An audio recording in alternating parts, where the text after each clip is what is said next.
Hey, everybody, and thank you for joining us, and welcome to the Product in LA podcast. I'm your host, Ethan Cole, and this is an opportunity to shine the spotlight on some of the exceptional product leaders we have here as part of the LA product community. And on this week's episode, I'm really excited to have Shuo Song Thanks join for having us. me, Ethan. Excited to be here. Yeah, thanks so much. As always, the Product in LA podcast is brought to you by the Product Managers Association of Los Angeles. You can find them on pma.la. And PMA is a professional organization of LA's top talent. They have over 2,500 PMs as their membership. They put on monthly meetups. The next one is coming up on October 27th. It'll be hosted by the Books in Marina Del Rey, and the speaker will be Henry Vasquez of Cornerstone On Demand, talking about enterprise product management and how that differs from consumer, from D2C. Very excited to have him. And also PMALA does a mentorship program where they connect working product managers with students from underrepresented groups to help build a more diverse and better next generation of product people. For more information, go to pma.la/mentorship. Our guest today is Shuo Song. Very excited to have him. He's a principal product manager at Instacart. And in his past roles, he's been a lead product manager at GoodRX and has held product roles at an edtech startup called Sketchy, as well as Doctors for America. And one interesting fact you might learn about Shuo by going to his page or talking to him is he has an MBA, but he's also an MD with a medical doctorate. So very excited to have a doctor on the show here. Thanks so much, Shuo. Yeah, thanks so much for having me. I actually just realized when I was looking through your LinkedIn that you are a doctor as well, PhD, right? Doctor, yes, but you're the real doctor who can actually help people. So definitely appreciate you and all the medical doctors out there. Definitely. So of journeys into product management, yours has been a unique story from anyone I've heard. Very curious to hear and share with our listeners, your journey into product, having gone through medical school and I believe through residency, through the gauntlet, and then moving into product. I'd love to hear more about your background and what brought you into product and how that resonates with what you do today. Yeah, sure. Happy to share. I'll try to keep it a little bit short. As you you already mentioned, it is definitely a bit of a winding road. And I think if you were to ask me, did I think, like 10, 12 years ago when I was just getting out of college, that I'd be here in product, I would probably have said, you're absolutely crazy. So I wouldn't say it was exactly planned on my part either, but as a brief background, I went to college to study computer science. When I was in high school, I loved computers. I think I got my first one when I was like 5 or 6 and just like fell in love with computers and everything about them. Totally thought I was going to work for like Google or some software company like that going into college. And honestly, that's why I went where I did. I decided to go to MIT, study computer science there, and did all of the computer science things like over the first like 2 or 3 years of like college, like had internships, like went to did the whole club thing, and completely thought when I graduated I would just like find a job as a software engineer and that would be my career. But that just ended up not being the case. When I was when I had my first internship after my freshman year, and it was just the experience was just so different from what I imagined. I thought I would be, interacting with kind of more senior engineers on a regular basis and building like really cool and exciting things. And what ended up happening was I was in a cubicle staring at a computer by myself. It's a terrible start. Go on. Yeah, and did that for most of literally the 1 week that I was there, because on Monday of the second week of my internship, I got word from my manager that some other company had acquired the startup that I was interning for, and all the engineers were out of jobs. Not just me, but like literally all of the engineers. So probably about as suboptimal of of a first experience in software engineering as you can get. And I just remember walking home to like my dorm that day and just thinking like, what am I going to do now? Laid off as an intern. Yeah, laid off as an intern. I had a severance check of like $35.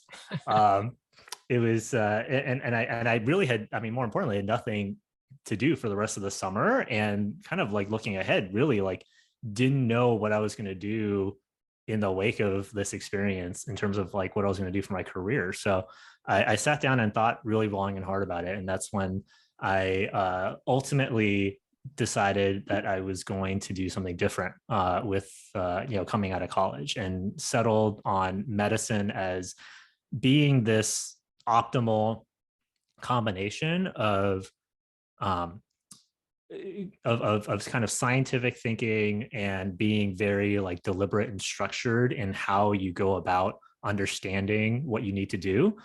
Okay. But coupled with the human interaction and kind of service aspect that I really felt was missing from my very short experience in software engineering.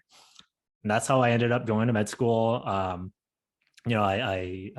went to med school at Northwestern, so I moved out to Chicago, and while I was there, you could argue that I'm a bit of a nerd. I would say lifelong student. When I was in med school, I decided to do the combined MD Master of Public Health degree program. So I came out of med school with 2 degrees, decided I was going to go into pediatrics, moved back to the East Coast to do my pediatric residency training, and then, went to work as a pediatric hospitalist. Actually seeing patients. Seeing patients in the hospital. My job was, a bit different from what, a normal pediatrician, quote unquote, standard, typical pediatrician would do, in that all I saw were sick kids who were sick enough to be admitted to the hospital. And my entire job was to, make them better, send them home, and hopefully never see them again. And I think that last part was really what ultimately led to me leaving the profession. After having seen patients for a number of years, I realized that I started seeing patients over again. And, not just like kind of the same type of cases over again, but literally the same people, the same kids coming back into the hospital. And, I think that kicked off a number of very uncomfortable questions for me. Like, what was I doing that like was maybe not so much what I was doing, but like, what are we as a profession doing if these kids are coming back to the hospital? And I think more pertinently, like, do I as a pediatrician have any control or impact over whether a kid comes to the hospital? And I think the really uncomfortable answer was probably not, and I'll give you one example. Usually in the winter, fall and winter is kind of the peak season for asthma exacerbations, and kind of the typical things that would generally cause like sniffles or colds in most kids, but in certain kids with asthma or who are predisposed to asthma would cause reactions or exacerbations that were severe enough to warrant admission. And I think over the course of asthma season, I would definitely see the same kids coming back to the ER and getting admitted multiple times over the course of a season. And when we do a really good job in the hospital of making these kids making these kids well and then sending them home. But before we send them home, at least when I was working in DC, we had to kind of we had to provide an asthma action plan and go over it with the patient and their parents. And I remember after having gone through enough of these, I realized, what was I actually saying? Like the things that I was saying were, okay, well, you obviously had an asthma exacerbation. We're sending you home. Here's a list of medications that you need to take, some of which you were taking before you came to the hospital, but some of which are new. We don't really spend time talking about whether you can afford those medications. We just kind of prescribe it and say, take it. And if you don't take it, you're probably going to end up back in the hospital. And then we go through this litany of kind of social, interventions that need to happen in order to prevent kids from getting to the hospital. And these are all evidence-based best practices, but they're things like, make sure your parents aren't smoking at home. Make sure your parents aren't smoking, period. Make sure that you aren't living in a really like dusty and dirty apartment with old carpets that haven't been cleaned in forever, with cockroaches and other pests. And as I was reading, and as I read through these things, I'm like, what am I like? What, if anything, of what I'm talking about is actually going to land? Like, me saying these things isn't like these things are not rocket science. These things are things that like these parents are already aware of, but just don't have the means or the ability to change. And like me saying these things isn't going to actually change anything.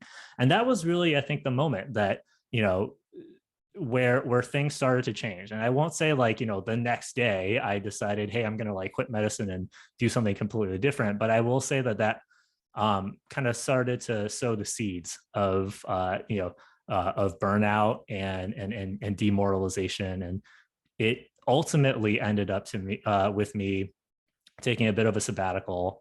And originally I was thinking I was just going to take a break, recharge, and then kind of get back into medicine. But as luck or fate would have it, that was when I kind of got my first break in tech. So what was that like? How did you go from, and the seeds are sown, and I can kind of see where the story's headed, but I'd love to hear from your side. Like, tell me about that first break, and then, how you've translated, all these skills that you've developed into product and how they kind of come out in your product management today. Sure. Yeah. So I think, my first kind of break in medicine is probably similar to, sorry, not in medicine, but in tech, is probably similar to what a lot of folks who make like kind of these hard pivots into tech. I had a couple of my old classmates or friends from med school, reached out to me and said, hey, we're starting a business. Do you want to help us? And the business that they were planning to start was medically related. It was focused on medical education. And, I didn't really have much else to do at the time. So I was like, okay, sure. Yeah, this is like a nice break from the grind of like practicing medicine. And, I do have a bit of a tech background. Who knows if it'll even be relevant, to what I'm doing. But yeah, sure. I'm happy to try something new and see if it goes anywhere. Totally didn't think it was actually going to go anywhere, and originally was working part-time remotely. But as kind of these things would have it, our product found product market fit very quickly, and within a couple of months, we were getting sales, and I think very quickly realized that this thing had legs. Like this, not just this product, but this company had legs. And after a while of trying to make it work kind of remotely, the founders convinced me to move all the way out here across the country from Florida to LA, and work full time on this thing. And that was it. Like I wasn't called a product manager at the time. We were a tiny little startup. We had like maybe 5 people, like 5 employees. And you know, as with all startups that small, you kind of do a little bit of everything. And Right. you know, I was originally brought on to help create content and kind of do more editorial work. But I think very quickly we the company like realized that there was a need for us to get more I guess efficient at the engineering side. Like we had some engineers who we had hired onto our payroll, but they I think the communication between our founders, who are I think acting as like de facto PMs, and the engineers just wasn't clear. And I think it was because our founders, like, you know, were medicine folks like through and through, had no like engineering training or engineering background, and didn't really know how to communicate like what their requirements, what their product requirements were in a way that made sense to engineers, and didn't really understand kind of the software development process to understand that like when they change up the requirements in the middle of development, that like engineers can't really engineers can pivot, but that it's going to add additional scope and time. And you know, I think the founders were really frustrated with how slow development was going, and the engineers were really frustrated with all the changing priorities and changing directions. So Right. I ended up, you know, kind of stepping in there to try to smooth things out and you know, kind of iron out the development process. And I mean, ultimately, that was kind of the beginnings of me like making that transition into product management. I think you asked a question about, you know, what kind of skills I felt like maybe translated the best. And I think it's like really interesting looking back on my old career as a physician. And I would say like this is probably not exactly true for every physician, but definitely hospital medicine physicians, I feel like, have a very similar type of job description as product managers. And it's really weird. And let me explain. Go ahead. This is awesome. When you as a hospitalist admit a patient to your service, sure, there's definitely kind of like the bread and butter cases like asthma and dehydration and gastroenteritis and all those things where hospitalists do kind of manage that patient end to end. But then there are a lot of cases where the patient may have something that is a little bit more complicated. Like, for example, they may have an infection of their bones, or they may have some sort of weird rheumatological condition that requires admission to the hospital. And these are conditions that hospitalists really don't have like the subject matter expertise to solve for their patient end to end. And that's when we recruit consultants, whether they're like, you know, subspecialists like infectious disease or rheumatology or dermatology, or other, you know, non-medical professionals, but who also kind of help out with assist with getting the patient out of the hospital. And I'm talking about like folks like, you know, nutrition, social work, case management, speech therapy, physical therapy, all of these other functions. And it's really the hospital physician's job to coordinate all the other efforts that are kind of happening around the patient to achieve one specific objective, which is either, you know, diagnosing the patient or treating the patient and getting the kid out of the hospital as soon as possible. And so, as you can see, I mean, I see you laughing, but it's kind of like the parallels are just super. I mean, like when I look back, the parallels are just super clear with what I used to do and what I do now. It's just the people and the roles and the subject matter is, you know, different. But I really do think that my experience and my background, you know, corralling all these different functions with all their own specific agendas, and focusing them on one kind of unified goal was really, really instructive and helped me ramp up to product management as a profession a lot more quickly than I think I would have otherwise. That's amazing. So the hospital doctors are essentially, you know, the product is the health of the patient, and they are leading without authority across, a number of different groups, trying to achieve the common goal. Yeah, the commonalities are uncanny. That's terrific. Yeah.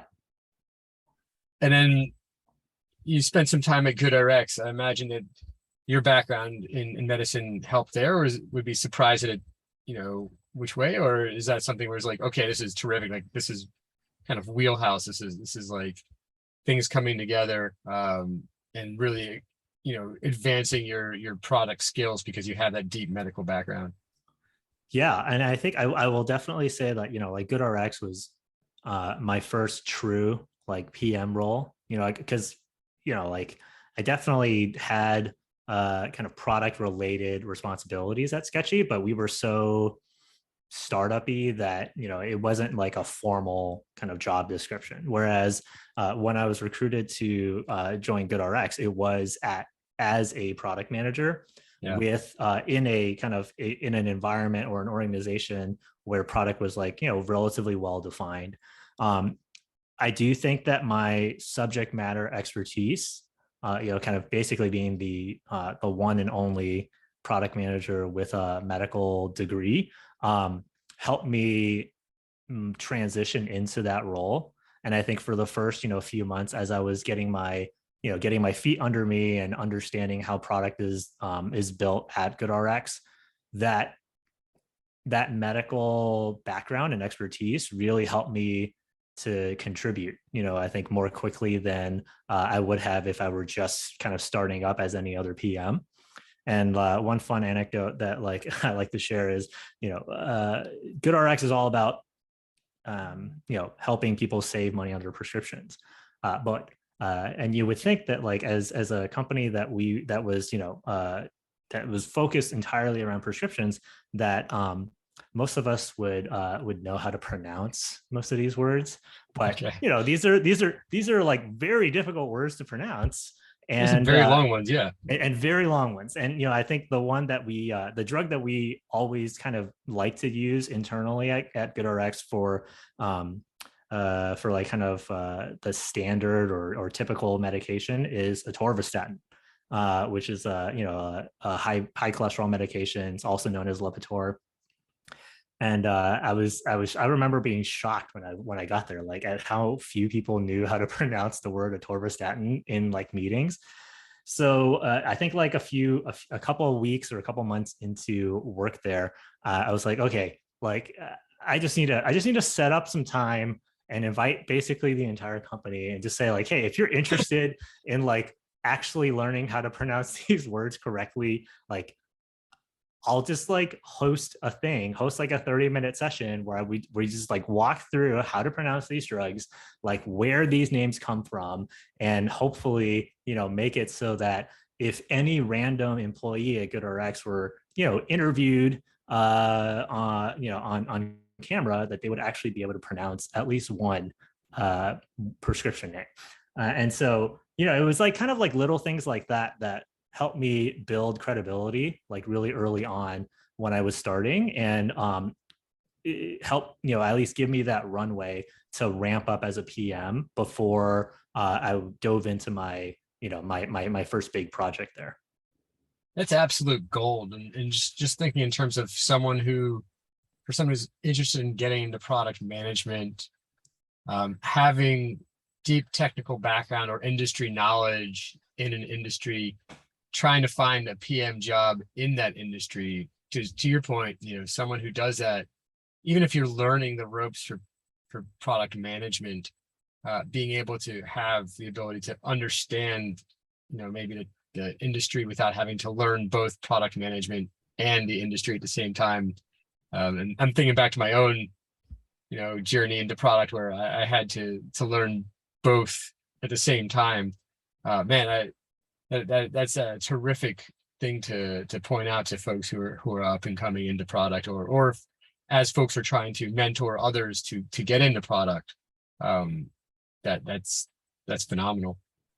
Yeah, it's definitely a great, for those who are looking to make that lateral move into product, it's definitely a great way to get your foot in the door, especially if you not even as a PM. I think that's like the ideal situation is you get into a PM role at a company where you have subject matter expertise in the industry and are able to contribute that way. But I think, realistically speaking, a lot of companies probably are more risk averse than that and aren't willing to take the chance on someone who maybe has not had any product management experience. And I think in those cases, I would, my recommendation to folks who've asked me, how to do this on their own is try to find a company where you can maybe come in as a consultant, maybe a part-time consultant on, solely on the back of your industry expertise and your industry knowledge.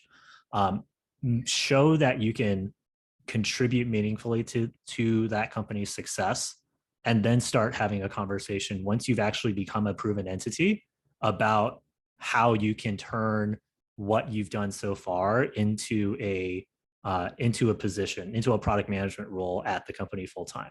And I feel like I've coached a number of professionals who've wanted to make this transition into product, and that path seems to be the one that has the most or the highest chances of success. And you built the program at GoodRX to turn into product managers, right? I believe I came across that and look up your background. Yeah, that's right. While I was a PM there, I created a product management internship program at GoodRx. And, I think one of the things that was very near and dear to my heart, and one of the things that we focused on when we were sourcing candidates were non-traditional candidates. So not your kind of standard, computer science major or like human interaction design major coming out of college, but potentially, folks with 3, 4, 5 years of industry expertise, who maybe were going through pharmacy school or potentially going through med school, and found out that it wasn't for them. Folks like that who had an interest in product management, just wanted to see what it was about, and who had I think the necessary like intellectual horsepower or soft skills that could translate into success as a PM. Those were the folks that we really indexed highly on when we were sourcing our intern class. And I think one of the big success stories there was we were able to get folks and recruit folks who probably wouldn't have maybe been the first choice for as PM interns in other companies or other industries. And we were able to give them an experience in product management that they could then turn around and turn into a full-time offer either with us or elsewhere. It's that foot in the door, the elusive foot in the door for everyone who's trying to get in. And every PM I've ever spoken to, there's someone somewhere who took a chance on them or gave them an opportunity, and that's why they're where they are today. So it's amazing to hear you had scaled that at GoodRx by creating this internship program to find those folks who hadn't already gotten their foot in the door and help them get there. That's yeah, so valuable. I'll say myself included, like my old VP of product, Ravi, I would say like fully took a chance on me. And, I think I wouldn't be where I was without that opportunity that he gave me at GoodRx. So that's like one of the things that's always on my mind when I'm doing things like this, is just making sure I pass it, I pay it forward and train the next or give opportunities to the next generation of PMs. Well, we got time for one last question. This is product in LA, and very much an LA based show, and love just to hear what's the most LA thing that's happened to you. It could be product related, doesn't have to be product related, but living in this city, any good stories that came out of it? Yeah.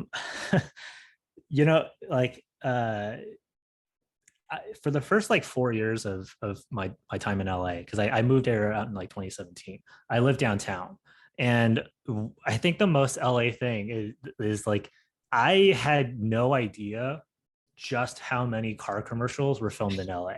Like literally, like watching TV, like sitting in my apartment in downtown LA, I was like, it's like every single car commercial. Hey, I recognize that building. I recognize those streets. And then sometimes, like when I'm walking down the street on like a Saturday morning or something, like, a street will be closed and there's like some unmarked car with like a bunch of like cameras like around it. Yeah, I would say like that's probably the most LA thing that it's ever happened is um just realizing how much actually gets filmed in downtown LA and like being able to like point it out on TV. Oh man, you're reminding me. I have a friend from back home. He used to live out here in LA, and he told me that one day he was in an office building in DTLA, and then there was a helicopter flying low and fast, and it turned out they were filming Die Hard, Live Free or Die Hard, where they're like flying those helicopters in downtown, like through tunnels and stuff. So yeah, that is such an LA thing. We're recognizing locations that you see on TV while you're walking in them. Terrific. Well, thank you so much, Shuo, for sharing your story and for becoming such a engaged member of the LA product community. We're thankful that you made the journey here. Yeah. Again, thanks so much for having me, and definitely respect everything you do with PMA LA, and looking forward to more events, to join. And just to bring it on home, it's PMA.LA is the Product Managers Association Los Angeles. The next event will be October 27th, 2022 to make this evergreen. And it'll be at the Books in Marina Del Rey. Thank you all for listening, and we'll see you next time on Product in LA.